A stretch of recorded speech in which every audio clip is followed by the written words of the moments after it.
Obsession is utterly chilling. That's what it was. It's one of those rare unsettling movies that doesn't just want to scare you, it really wants to get under your skin, and it does that throughout the entire movie. It just builds tension slowly at first and then just keeps building until that dread is just to a point where you just can't take it anymore.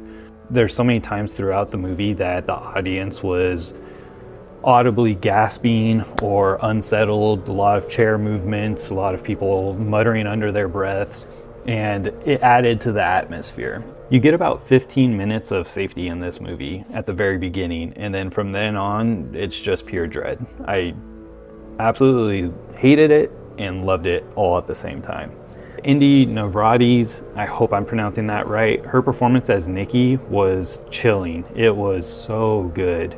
Her ability to snap back and forth between a love-obsessed girlfriend back to her normal self who's seeing everything while being trapped basically, and the horror that goes onto her face, and then snapping right back into the love-obsessed girlfriend was phenomenal. She did an amazing job. There's one scene of her watching Bear, who's the other lead in this movie, sleeping, and it was the most unsettling thing that I've seen in a movie in a long time. And it kind of gave me flashbacks to, as a parent, waking up in the middle of the night with an uneasy feeling of being watched and opening your eyes and seeing your kid just standing there right next to you in pitch blackness. I didn't want to relive those moments, but I did, and I hated every second of it. Director Curry Baker, he did a phenomenal job.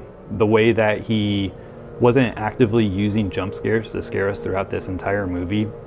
There are a few in there, and they are effective, but he relied more on old school techniques, more shadow play, scenes of Nikki talking, but her face being kind of covered in darkness, so you can't really see her expression. And then kind of camera placements, where he's putting cameras, the views that we're getting.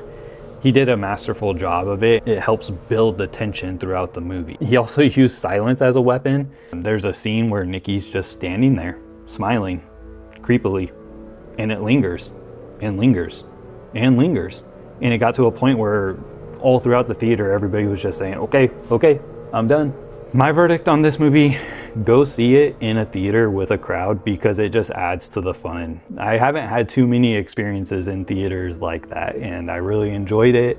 Not sure I'll be watching this one again, or at least if I do, it'll be in a while. But it's something that I think every horror fan should probably watch at least one time, and I'm sure there's going to be a lot of people wanting to rewatch it all the time. If you've seen it, let me know what you think. Were you as unnerved as I was? And what was your favorite part of the movie? What got to you the most? Let me know.